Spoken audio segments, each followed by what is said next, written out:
Good afternoon everyone. बहुत लोगों की इसमें से पहली क्लास होगी, डोंट वरी। काफ़ी लोगों ने सीख लिया है इस सिस्को वेबएक्स को चलाना और उस पर इंटरेक्ट करना। आज की जो क्लास है मैं वो स्टार्ट करती हूँ। आज का टॉपिक है आपका बोरेन्स। सबसे पहले ये समझाना चाहूँगी आपको कि बोरेन्स होता क्या है। बोरेन्स बोरेन का कंपाउंड है, बोरॉन, जिसको बी से रिप्रेजेंट करते हैं। और इसमें मैं आपको इतनी चीज़ें बताऊंगी। Introduction, boranes, diboranes, type of boranes, bonding and structure in boranes. उसके बाद आ जाता है कार्बोबोरेन्स। कार्बोबोरेन्स कुछ नहीं होता है, बस वही उन्हीं बोरेन के ही जो बोरेन के स्ट्रक्चर्स होते हैं उसी में कार्बन भी कहीं ना कहीं एंटर कर जाता है, तो उसको कहते हैं कार्बोबोरेन्स। चलो आगे बढ़ते हैं। इंट्रोडक्शन, इसको आप लोग भी पढ़ने की कोशिश करिए, मैं भी बता रही हूँ।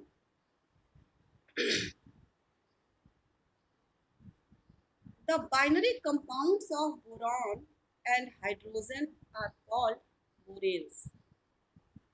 ठीक है, binary compounds of boron and hydrogen are called boranes। This is first prepared between 1912 and 1936। ये तो हिस्ट्री है बोरेन्स की। ये अल्फ्रेड स्टॉक साइंटिस्ट थे जिन्होंने डेवलप किया, developed vacuum line techniques to handle these relative materials. Boranes are the name to class of synthetic hydrates of boron. The molecules of these compounds are electron deficient and so reactive with respect to electron donors. Many boranes synthesized from thermolysis of B2H6. All boranes are diamagnetic and colorless। अब ये बहुत important line है नीचे वाली। All boranes are diamagnetic and colorless। अब ये diamagnetic आपको समझना होगा पहले। डायामैग्नेटिक क्या है, पैरामैग्नेटिक क्या है। मुझे मालूम है आप लोगों में से बहुत सारे लोगों को नहीं पता होगी ये बातें, लेकिन आप इन पॉइंट्स को नोट करते जाइए, क्योंकि मैं हर चीज़ नहीं बता सकती। कुछ चीज़ें आपको खुद से पढ़ना होगा, क्योंकि ये बहुत पीछे की चीज़ें हैं बेटा। ओके, इसलिए आपको ये डायामैग्नेटिक, मैंने एक वर्ड बोला पैरामैग्नेटिक, इसको नोट करिए। You have to learn these words. अब आते हैं सीधे बोरेन्स पर। The parent member BH3 is called borane. Parent member मतलब जो जन्मदाता है, बोरेन का जन्मदाता। इस जो एक सीरीज है बोरेन्स की, बहुत सारे बोरेन्स हैं, सबके अलग अलग नाम हैं। उनका जो जन्मदाता है वो BH3 है, जिसको बोरेन कहा जाता है। Is found only in the gaseous state and dimerizes to form diborane. इस एक एक लाइन को मैं भी पढ़ रही हूँ और पढ़ के समझाने की कोशिश कर रही हूँ, और आपको भी पढ़ना है पूरे कंसंट्रेशन के साथ। ये नहीं कि आपने लगा के और कहीं और चले गए। The parent member BH3 is called borane, is found only in the gaseous state and dimerizes to form diborane B2H6। और ये शायद मुझे क्लास के पहले ही बताना चाहिए था, लेकिन मैं आपको अब बता रही हूँ कि मैं कोई भी टॉपिक जब फिनिश होगा, हो सकता है 2 दिन में फिनिश हो सकता है 3 दिन में फिनिश हो, जब भी फिनिश होगा उसमें से मैं आपको ऑब्जेक्टिव क्वेश्चंस दूंगी, पेपर दूंगी, आपको यही ऑनलाइन सॉल्व करना होगा उसे। यहीं पर आप उसको सॉल्व करके सबमिट कर दोगे, मेरे पास आपकी कॉपी पहुंच जाएगी। ओके, तो आप ये समझ गए होंगे कि पेरेंट जो मेंबर है बोरेन का वो BH3 है, और वो डाइमराइज होकर के डाइबोरेन बनाता है B2H6।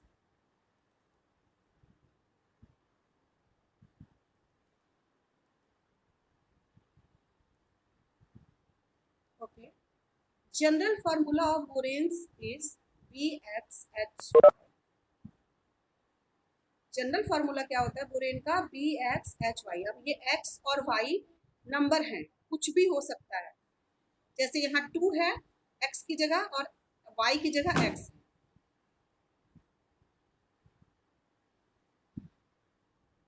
डाइमराइज का मतलब होता है डाइमराइज का मतलब होगा, डाई का मतलब दो होता है और मर का मतलब समझ लो मर गए, दो मिल के एक साथ मर गए, मर्ज हो गए या मर गए, जो भी तुम जिस तरीके से भी इस बात को समझ पाओ आप लोग।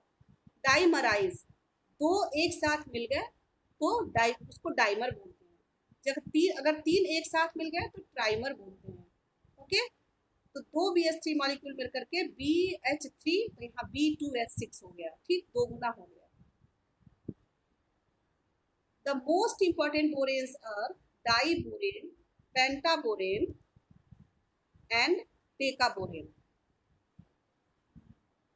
The most important कहा गया है, most important boranes are diborane, pentaborane and decaborane।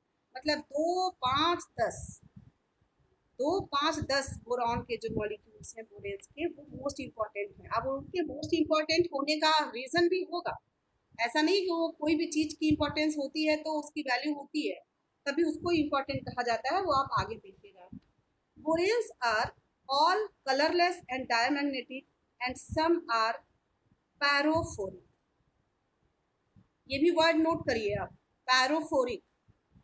कुछ कुछ चीजें जो मुझे बतानी है मैं बताऊंगी, कुछ कुछ चीजें आपको भी पढ़नी है, ये मैंने एक बार पहले भी कहा, अभी भी कह रही हूँ, क्योंकि किसी भी एक टॉपिक को अगर मैं फिर से पढ़ाने लगूंगी तो बहुत टाइम कंज्यूम होगा उसमें, और फिर भी अगर नहीं आता है समझ में फिर मैं बताऊंगी। एक क्लास में ऐसा रखूंगी जिसमें आप लोगों को नहीं समझ में आ रही है चीजें, आप लोग मुझसे बिल्कुल इंटरेक्टिव क्लास होगी वो, आप कुछ भी पूछ सकते हैं उस दिन। Boranes are all colourless and diamagnetic and some are pyrophoric. Boranes are highly reactive, इसका मतलब तो इजीली समझ में आ ही रहा होगा, हाईली रिएक्टिव क्या होता है। Common reactions with boranes are, अच्छा इनके रिएक्शंस क्या क्या होते हैं? Electrophilic substitution, nucleophilic substitution by Lewis bases, deprotonation by strong bases, cluster building. अब आप देखिए कितने इंटरेस्टिंग इनके रिएक्शंस हैं। Nucleophilic substitution by Lewis base, deprotonation by strong bases, cluster building reactions with borohydrides, and reaction of a nidoborane with an alkyne to give a carbobane cluster। इस 3-4 line में जितनी चीजें लिखी है ना, वो मतलब 3-4 किताबों की चीजें हैं। आपको इसमें सिर्फ वर्ड्स लिखे गए हैं, आप अभी सिर्फ इनको समझिए, बाकी इन सबको एक एक करके सब बताऊंगी मैं। ओके, इन सबको आप समझ रहे होंगे। इलेक्ट्रोफिलिक सब्स्टिट्यूशन क्या होता है, nucleophilic substitution by Lewis bases क्या होता है, डीप्रोटोनेशन बाय स्ट्रॉन्ग बेस क्या होता है। अगर चलो मैं थोड़ा बहुत बता ही देती हूँ, ध्यान से सुनना, कोई इधर उधर मत जाना, भागना मत। इलेक्ट्रोफिलिक सब्स्टिट्यूशन क्या होता है? जब कहीं इलेक्ट्रोफाइल आकर के किसी को सब्स्टिट्यूट करके वहां जुड़ जाता है, किसी को हटा के इलेक्ट्रोफाइल जुड़ जाए, वो होता है इलेक्ट्रोफिलिक सब्स्टिट्यूशन। इसी तरीके से जब कोई न्यूक्लियोफाइल किसी को हटा करके जुड़ जाता है तो वो न्यूक्लियोफिलिक सब्स्टिट्यूशन होता है। डीप्रोटोनेशन क्या होता है? प्रोटॉन को हटा देना bye strong base, strong base use करो और प्रोटॉन को हटा दो, तो वो होता है deprotonation. Cluster building reaction with borohydrates, hydrides. Cluster building क्या होता है? अरे भाई, क्लस्टर का मतलब ये होता है कोई भारी भरकम सी चीज, छोटे छोटे चीजें मिल करके बहुत बड़ा सा क्लस्टर बना लें, तो cluster reactions with borohydride, borohydride के रिएक्शंस के थ्रू क्लस्टर बना लेना, वो reaction. Reaction of A Nido borane with an alkyne, ये नीडो क्या होता है अब आपको भी नहीं पता होगा, आगे पढ़ाऊंगी मैं। चलिए नेक्स्ट स्लाइड पे चलते हैं। सबसे पहले हमने बात की थी कि डाइबोरेन, पेंटाबोरेन और डेकाबोरेन ज़्यादा इंपॉर्टेंट होते हैं, तो सबसे पहले हम डाइबोरेन की बात करते हैं। Diborane is simplest and most studied of बोरेन्स। सबसे ज़्यादा सिंपल और सबसे ज़्यादा जिनको पढ़ा जाता है वो डाइबोरेन्स ही है। It is an electron deficient molecule, ये एक इलेक्ट्रॉन डिफिशियंट मॉलिक्यूल होता है।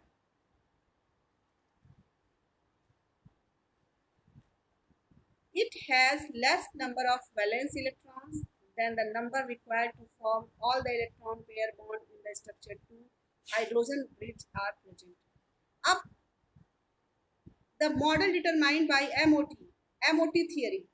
MOT theory मुझे लगता है कि PhD वाले अगर इसमें हैं तो वो भी पढ़ चुके होंगे, सेकेंड सेमेस्टर वालों ने फिर फर्स्ट सेमेस्टर वालों ने भी पढ़ लिया है, तो सेकेंड वालों को भी क्लियर होना चाहिए कि MOT theory क्या है. Molecular orbital theory indicates that the bond between boron and terminal hydrogen atoms are conventional two-centered 2C2E electron bonds. इसको ध्यान से देखना, 2C2E electron bonds. क्या है भाई 2C2E? two-centered two electron. ठीक है, electron bonds having used two electrons in the bonding to terminal hydrogen atoms. Each boron has one valence electron remain for additional bonding. The bridging hydrogen provides an electron each. Thus B2H6H2 लिखा है यहाँ पे, गलत लिखा है. Ring is held together by four electrons. अब आप देखिए इसमें two centred two electron bond है. आप इसको समझने की कोशिश करिए, मैं अभी समझा रही हूँ. ये दो सेंटर और दो इलेक्ट्रॉन. बोरॉन के पास कितने इलेक्ट्रॉन होते हैं भाई? 3 होते हैं. 3, एक इधर हाइड्रोजन को दे दिया, एक इधर हाइड्रोजन को दे दिया, एक इधर हाइड्रोजन को दे दिया, एक इधर हाइड्रोजन को दे दिया, और यहाँ पे 2 सेंटर है. यहाँ 2 सेंटर है और 2 इलेक्ट्रॉन है. 2 सेंटर 2 इलेक्ट्रॉन बॉन्ड इसको बोलते हैं. और ये देखिए ये कैसे जुड़ा होता है, कैसे, इसी को इसलिए इसको बनाना बॉन्डिंग भी बोलते हैं. बनाना बॉन्डिंग देखिए इसमें समझाया गया है आपको. Bonding and structure in diboranes. The diborane molecule has 2 types of bond. Diborane में 2 तरह की बॉन्डिंग होती है. 4 terminal bond on 2 bridged BHB bonds. Diborane में देखिए 2 तरह की. एक बॉन्डिंग ये है BH. ठीक है, यहाँ 2 सेंटर्ड है B और H और 2 इलेक्ट्रॉन की साझेदारी, तो इसको कहा जाएगा 2 सेंटर्ड 2 इलेक्ट्रॉन BH बॉन्ड. ठीक है, अब यहाँ पे क्या है B और B, और एक ये H को नहीं भूलना. ये H बहुत इंपॉर्टेंट रोल यहाँ प्ले कर रहा है. ये H, यहाँ H, ये मिल करके यहाँ 3 सेंटर बना रहा है BHB. तो इसलिए इसको बोला. और लेकिन इलेक्ट्रॉन 2 ही है, एक हाइड्रोजन का इलेक्ट्रॉन है, एक बोरॉन का इलेक्ट्रॉन है, बाकी तो कहीं से इलेक्ट्रॉन मिल नहीं रहा है. तो इसको 3 सेंटर्ड 2 इलेक्ट्रॉन BHB बॉन्ड कहा जाता है. आपके बहुत सारे कॉम्पिटिटिव एग्जाम में या नेट के एग्जाम में तो इस तरीके से नहीं आता. कॉम्पिटिटिव एग्जाम में इतना घुमा के इन्हीं सब क्वेश्चंस को देता है ना बोरेन्स और कार्बोनेंस पे, कि आपको एकदम उसका मॉलिक्यूलर फार्मूला के साथ साथ उसका स्ट्रक्चर बिल्कुल दिमाग में होना चाहिए कि अगर ये डाइबोरेन है तो इसका स्ट्रक्चर क्या होगा, और स्ट्रक्चर ये होगा तो इसमें किस तरह की बॉन्डिंग होगी, कितने तरह की बॉन्डिंग होगी, और वो जो तरह है वो कितने इलेक्ट्रॉन के साथ बॉन्डिंग होगी. ये सब आपको माइंड में बिल्कुल क्लियर रखना पड़ेगा. तो डाइबोरेन में 2 तरह की बॉन्डिंग है, 2 centred 2 electron bond, 3 centred 2 electron bond. Okay,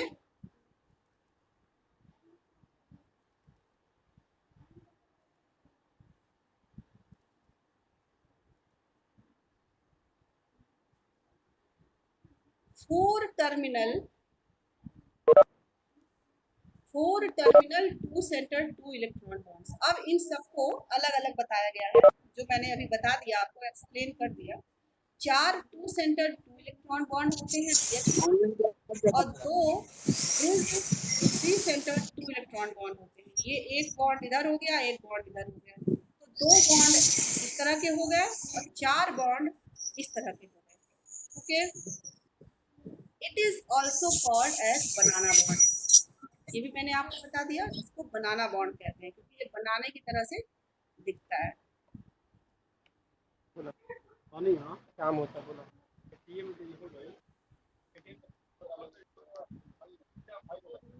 अब देखिए, अब आते हैं, देखिए आपको बता दिया कि बोरेन क्या होता है, बोरेन के की प्रॉपर्टीज क्या होती है, बोरेन का स्ट्रक्चर क्या होता है। अब टाइप ऑफ बोरेन की बात कर रहे हैं। टाइप ऑफ बोरेन्स क्या है, कितने तरह के बोरेन्स होते हैं। क्लोजोबोरेन्स, closed triangulated polyhedra structure, all corners of triangulated polyhedra are occupied, general formula PnHn plus 2, example is this. अब अगर आप क्लोजोबोरेन की बात की जाए तो क्लोजोबोरेन में आपको ये दो तीन चीजें हमेशा ध्यान रखनी पड़ेगी, याद कर लीजिए इवन कि क्लोजोबोरेन का फॉर्मूला क्या होता है। क्लोजोबोरेन का जनरल फॉर्मूला होता है PnHn plus 2, example B6H6 2 minus.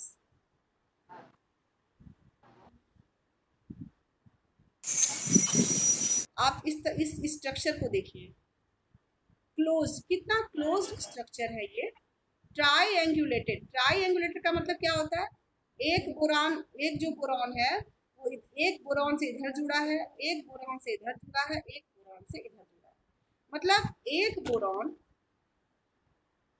और यहाँ पे एक और इधर बोरॉन से जुड़ा, मतलब कि ट्राइएंगुलेटेड बना रहा है। देखिए यहाँ से एक ये दिख रहा है ट्राइएंगुलर, यहाँ से एक ये दिख रहा है ट्राइएंगुलर, फिर यहाँ से एक ये दिख रहा है ट्राइएंगुलर। इस तरीके से बिल्कुल जैसे लग रहा है कि ऑक्टाहेड्रल वाले शेप में जुड़ा हुआ है। जैसे आप इनऑर्गेनिक केमिस्ट्री में, फॉर्मेशन केमिस्ट्री में पढ़ते हो, ऑक्टाहेड्रल चार लगे होते हैं ऐसे, और एक ऊपर एक नीचे, उस देखो यहाँ लिखा भी तो है ऑक्टाहेड्रल स्ट्रक्चर। इस तरह के स्ट्रक्चर में जब बोरान जुड़ा होता है तो उसको बोलते हैं क्लोजोबोरेन्स। अभी मैंने बात की थी नीडोबोरेन्स की। Nidoboranes are form when one corner of the polyhedra is removed. अब देखो ये 1 2 3 4 5, देखो क्लोजो तब था जब चार एक प्लेन में, एक ऊपर एक नीचे, ठीक। जब उस क्लोजो में से एक हम निकाल दे रहे हैं, एक को हटा दो, देखो इस स्ट्रक्चर में एक नीचे वाले को हटा दिया गया है, तब वो बन जाता है नीडोबोरेन्स, तब वो बन गया nidoboranes. Nest like not closed structure, ये क्लोज नहीं होता है। आप देख रहे हो ना कि जैसे ऑक्टाहेड्रल में पहले दिखाया था क्लोज स्ट्रक्चर, बिल्कुल क्लोज था, चारों तरफ से बंद था। ये स्ट्रक्चर चूंकि एक दरवाजा आपने यहाँ से खोल दिया, ये क्लोज हुआ कैसे, बिल्कुल नहीं क्लोज होगा। और जैसे लग रहा है कि नेस्ट लाइक, जैसे कि कोई टेंट वगैरह डाल के जब रहते हैं ना तो टेंट टाइप दिख रहा है, उसको नेस्ट टाइप कहा गया है, लेकिन मुझे तो ये टेंट के टाइप दिख रहा है, चारों तरफ से घिरा हुआ है और नीचे प्लेन है। इसको कहते हैं नीडो स्ट्रक्चर। इसका जनरल फॉर्मूला होता है BnHn plus 4 होता है, example B5H9 B2H6।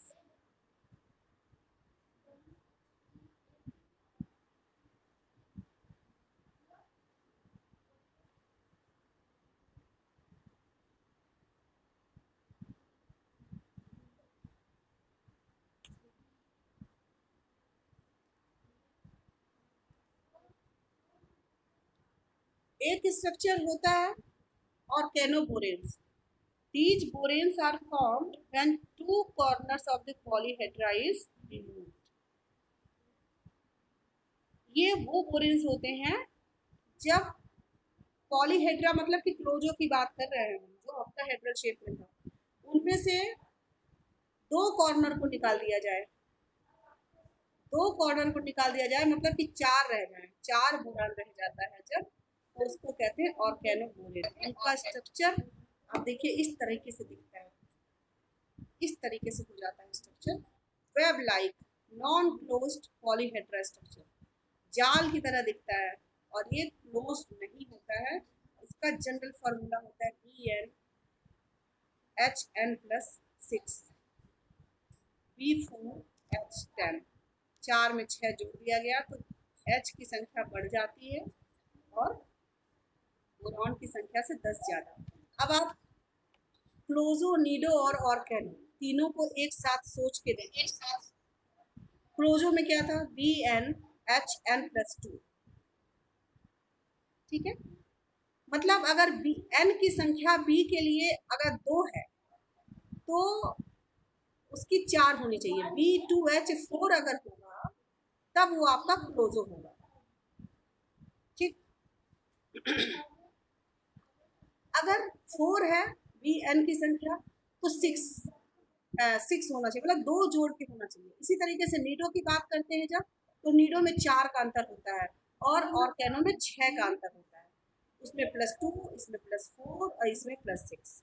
क्लोजो, Nido and oregano, ये एक तरीके से आप इसको इस तरीके से याद कर सकते हो। तो इसी आधार पर जब हम देखते हैं कि B2H6 क्या है, B2H6 जहाँ डाइवोरेन की हम बात कर रहे हैं, B2H6 क्या है, B2 और n में कितना, n+4 रखोगे तब जाकर के 6 होगा। इट मीन्स ये नीडो कैटेगरी का है। नीडो कैटेगरी का जो बोरेन है वो हमारा B2H6। ओके, B4H10 और कैनो में आ जाता है क्योंकि +6 का अंतर है इसमें। ये आपके सिलेबस में नहीं है, लेकिन कभी कभी इसमें से हाइपोबोरेंस एंड कंजक्टिव बोरेंस से क्वेश्चंस आते हैं एग्जाम, कॉम्पिटिटिव एग्जामिनेशन में। हाइपोबोरेंस, हाइपो का मतलब कमी से होता है, कम, less. Hypo net-like, these have most open clusters in which boron's atoms occupy in corners of n+3 polyhedron. General formula उनका BnHn+8 होता है। These boranes are having complex structure, example B8H16 and B10H18, ठीक है।